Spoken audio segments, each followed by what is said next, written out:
There aren't many games where I look at one of the sprites or character models and think, what in the hell is that? That happens every 5 minutes in this game. Take a look at this masterpiece, The Binding of Isaac Repentance, a game that is so aggravatingly difficult, but so addicting, that it'll have you breaking your keyboard and begging for more all in the same breath. If you are a veteran of the game and watching this, you might be saying, psh, nah, it's not that hard. You just gotta practice and get the right drops. And you are right. But for all of us newbies that haven't played before, learning what the good drops are is the hard part. If you've never played The Binding of Isaac, you're in for a treat. This is a roguelike randomized dungeon crawler where you run the same dungeon over and over again, unlocking more content and deeper levels with each success. It's a game with a writing and art style that is just the right amount of over the top, but with gameplay that is brilliantly serious. Every time you start a new run, you feel just as confident as you did the last one, but more often than not, you will fail. This is one of those games where failure is a part of the game design, trial and error, enemy attack pattern memorization, the luck of power-up drops. All of these play a part in the difficulty of the game.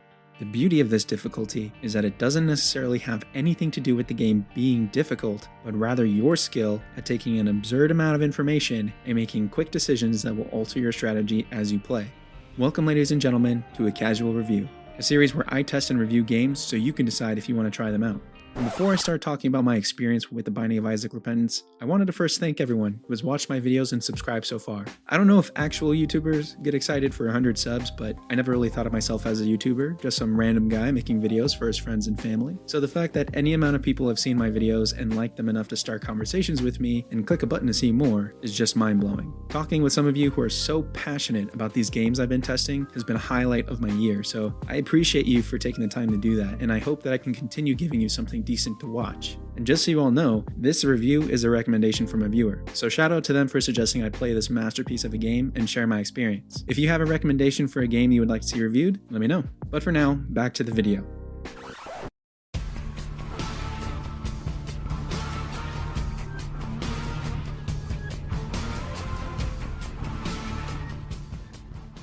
The Binding of Isaac is a roguelike dungeon crawler with a top-down view reminiscent of the first Legend of Zelda games. In fact, there are several references to The Legend of Zelda in the game design and the aesthetic, so that's a pretty cool factoid to know. You control Isaac as he tries to escape the biblical wrath of his devout mother, who is told by a voice in her head to sacrifice her son as he is full of sin. It's an allusion to the biblical story, hence the name of the game being The Binding of Isaac. This escape leads Isaac through a number of different locations throughout the underground and beyond, with enemies that you have to defeat using projectile crying. That's right, you shoot tears from your eyes as a weapon, and those tears can be upgraded using different power-ups that will spawn in certain rooms. You can collect keys to open doors, bombs to blow shit up, and coins to spend on upgrades and items in the shop rooms. As you complete each floor, you fight a boss to move on to the next one, and you keep going until you are killed. Eventually, you will reach some main bosses, the first one being Mother, and if you succeed, you will get a short cutscene. This is not the end of the game. Far from it. This just means the end of that run, and starting another one now gives you the option to keep going and get to deeper floors. And that's the very basic overview of the game design. It's not extremely complicated, but the devil is in the details, as they say, so let's dive a bit further. Isaac is one of many characters that you can choose to start a run with. As you continue to play and complete certain challenges, you can unlock new characters. Each character has their own strengths and weaknesses, and it's really up to you if you like a certain character or not. For example, pretty early on I unlocked Azazel, a winged demon. His strength is with his attack, where he basically shoots out a charged burst of blood vomit to hit his enemies. He also flies, which is a huge benefit that allows you to fly over gaps in the floor, barriers that keep you from items, and spikes that would otherwise hurt you. The weakness of this character is that he only starts with 3 black hearts, which cannot be regenerated by picking up normal hearts. You can only regenerate black hearts by picking up more of them, which are much more rare. You can find power-ups that give him normal hearts, but until then, you have to be much more careful about being hit. That's just one character. Most characters have depth just like this, that alter the strategy you would use when going through a new run. It provides an extreme amount of replayability, which, as we look at more of the game, you will find that to be the common theme. This game is built for constant replayability. All of the mechanics were designed around it. After choosing your character, you get thrown right into the game, and on the floor in front of you is the tutorial, and that's the whole tutorial. How to move, how to shoot, how to use your bombs, and how to use an item.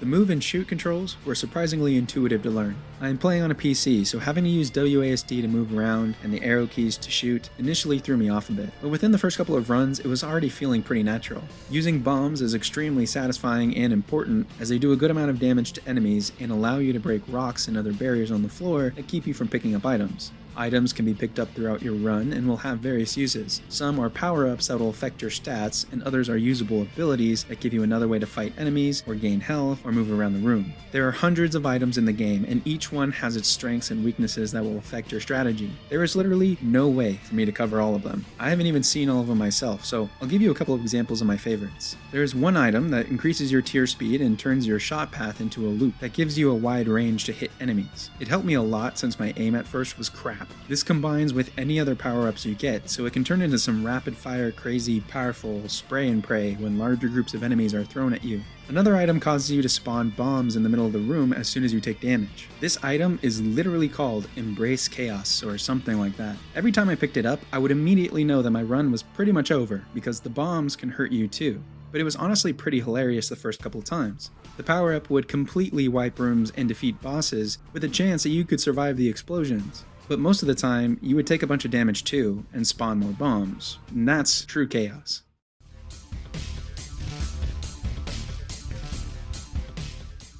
So there are really only two things I wish The Binding of Isaac did a bit better. First, let's talk about the sheer number of item and power-up options that affect your playthrough. In order to progress in the game, you will need to start memorizing what items look like and how to interact with them. There are hundreds of items and enemies, and each run is randomized, which means there is no building a strategy on static items and encounters. The information you need to remember starts to pile up, and you will get overwhelmed. This is where the difficulty comes from, which means that the game can be pretty daunting to new players. Like I said, there really is no tutorial, so you are on your own to figure out how to do things in the game.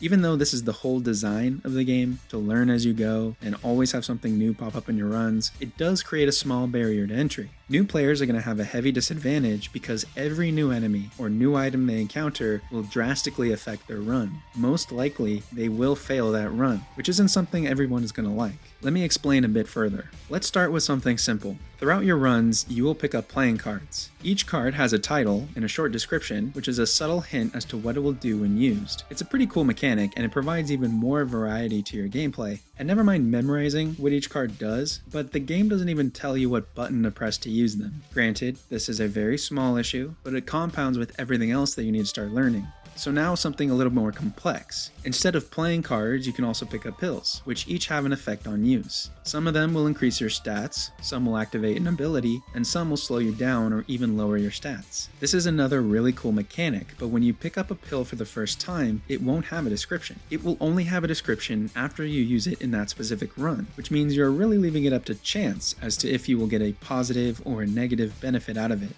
Again, cool mechanic because it means you have to think twice about using them as the outcome will be game-changing for better or for worse. But this adds to the list of what new players have to understand to get started. New players have to memorize enemy attack patterns in order to defeat each room. Enemies are only difficult until you memorize their attack pattern. After that, combat is more about handling multiple enemies at once, with whatever weapon loadout you currently have. Then a new enemy will be introduced and you will memorize that enemy's attack pattern. Your weapon loadout is also randomized, so each encounter will require you to use whatever power-ups you have picked up along the way while performing the attack strategy for that specific enemy. And you will start to add more and more memorization to your pool of knowledge in order to get further into the dungeon.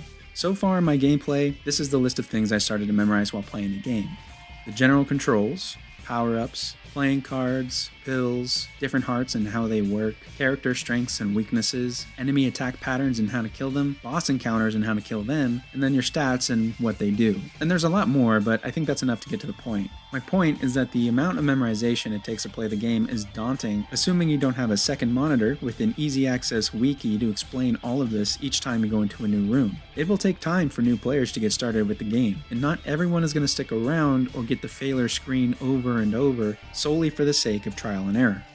But like all things in life, there is good and bad to designing the game this way. The bad is that new players will fail fast and be forced to keep failing and learning if they want to progress. Because the game leaves you without any information on how to engage with any of these systems, a new player will start from ground zero.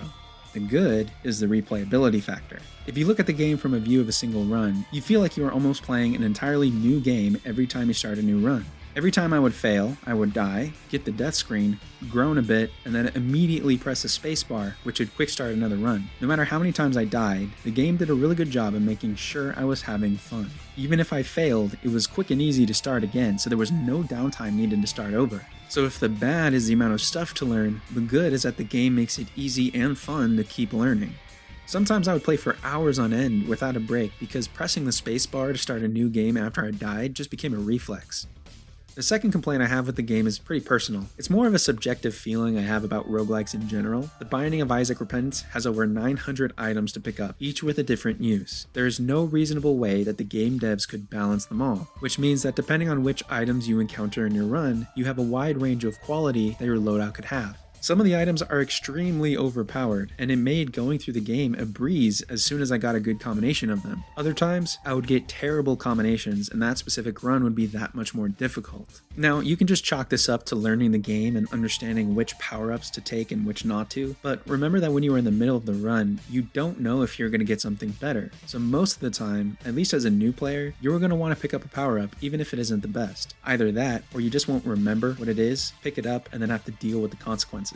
A good example of this is the power-up I mentioned before, the Embrace Chaos one, that drops all the bombs as soon as you lose a single hit point. I didn't memorize what it looked like, so I would continue to pick it up, thinking I was getting something new. But as soon as I heard Embrace Chaos, I would chuckle to myself and get ready for my run to end. There's no way to get rid of that item, so unless I got extremely lucky, I would most likely be killed by my own bombs. This in contrast to picking up the Laser Beam power-up with an item that made the shot path all swirly. I don't even know what that power-up was called, but the combination of items made me so overpowered that the rest of my run to defeat the second mom boss was easier than the previous 90 runs I had done before. It's a good thing that the game automatically ends your run after completing certain big boss moments, or if you got one good combination, you could pretty much beat most of the game in one go. But again, this is kind of what roguelikes are designed to be, and the devs should not be expected to balance all 900 items to make every run even. It kind of adds to the fun of the game that you don't know if you will get something super powerful or super weak. Adaptation is the name of the game. I just wish it wasn't such a wide range of quality between items. Variety is fun, but having a run with all shit items takes the fun out of playing. Instead, it just becomes stressful, knowing that it's not necessarily your fault that you failed.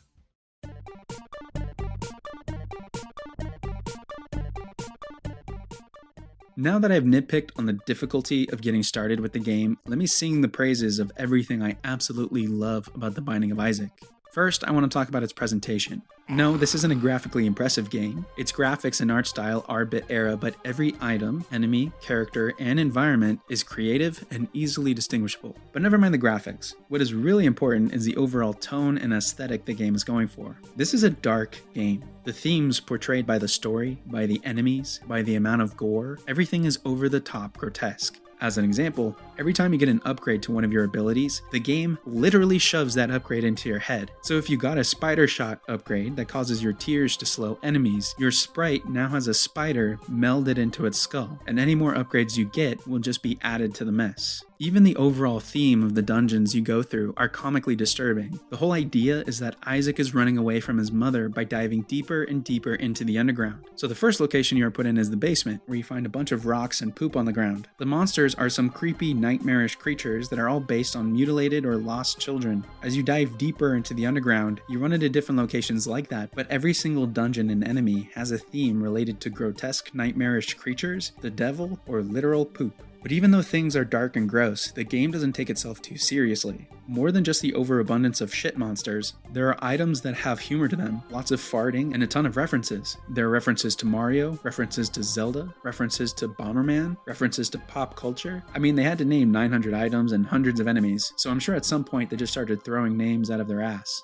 But even with so many items and enemies in the game, you never feel like one was just lazily designed. Some are better than others, sure, but objectively, you can say that at least all of them fit the overall theme of the game because the theme is over the top and gross. The aesthetic definitely works in the game's favor. On the topic of enemies and power-ups, I also have to praise the dev team for coming up with such a wide variety of creative and distinguishable designs. The enemies are all mechanically different and require different strategies to defeat. Until you get the most powerful of power-ups, you will not be able to run and gun in this game. Even with an overpowered loadout, eventually, you will need to slow down and strategize or you will end up dying. All of the bosses have awesomely gross designs to them, and they all require some level of thinking to complete. But most importantly, at no point did the dev team say, hey, you can't have these two power-ups at the same time. Anything you run into during the game, you can pick up. The only limitation is carrying one pillar playing card, one usable item, and one trinket. But you can even pick up power-ups that will increase your carrying capacity, so you have to hand it to them. They really allowed and animated every combination of items, characters, and abilities in the game, which is a feat in itself.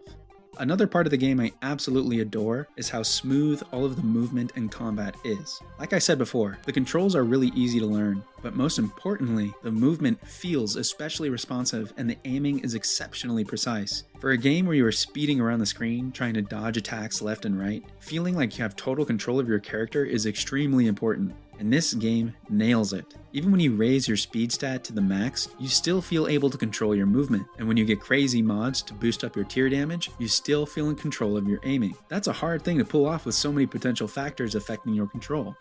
I know I talked at length about all the memorization you have to do in the game, but I still think one of the things the game does best is give you so many options that you will never have the same run twice. That level of replayability is godlike. Even before starting your run, you have a number of options to choose from to change up your gameplay style. There are 17 playable characters for you to unlock and use. You can also choose from 3 different game modes, normal, hard, and greed mode. You also have the ability to choose from a long list of challenges that put some sort of spin on your dungeon run. Not to mention that as you play, you unlock even more content. There is so much to complete in this game. I honestly don't even know how many hours of gameplay you could squeeze out of it.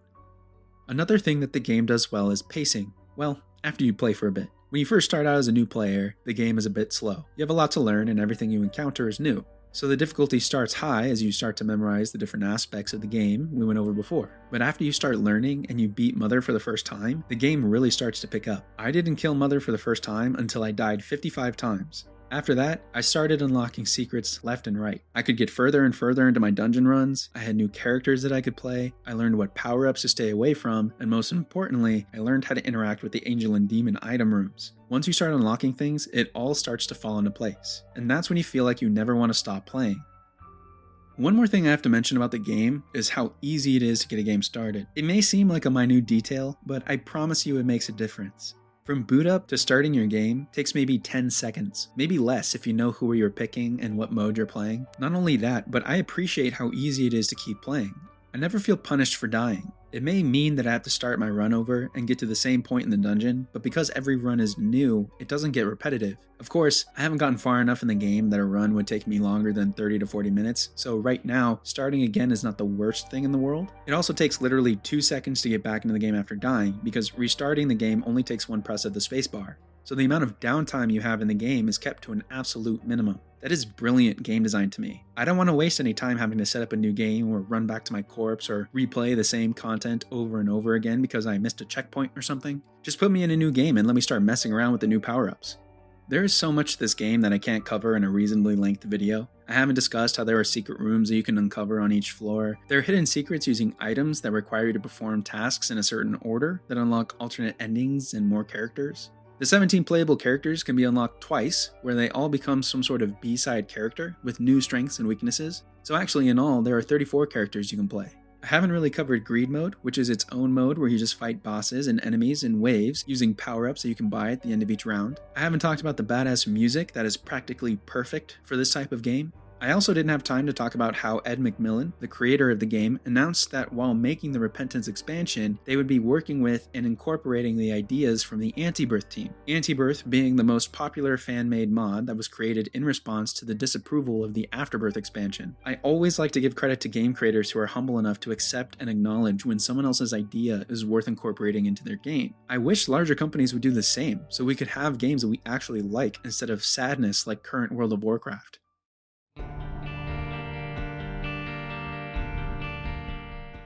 If my absolute dick-sucking of this game did not persuade you to try it out, I don't know what will. You could say that this is not a game for everyone, and that the roguelike style and difficulty up front is what drives people away, but I would say, don't worry about it. If you want a game that focuses on making you feel powerful and accomplished, while also slightly disturbing you, this is it. I can't tell you how many hours I have sat here and played this game, and I am not done. I still have a long way to go to completely finish the game, and I plan to. But most importantly, I hope you enjoyed the video. Like the video if you liked it, and subscribe for more casual reviews. I hope you enjoy your hundreds or thousands of Repentance dungeon runs, and I can't wait to see what we talk about next.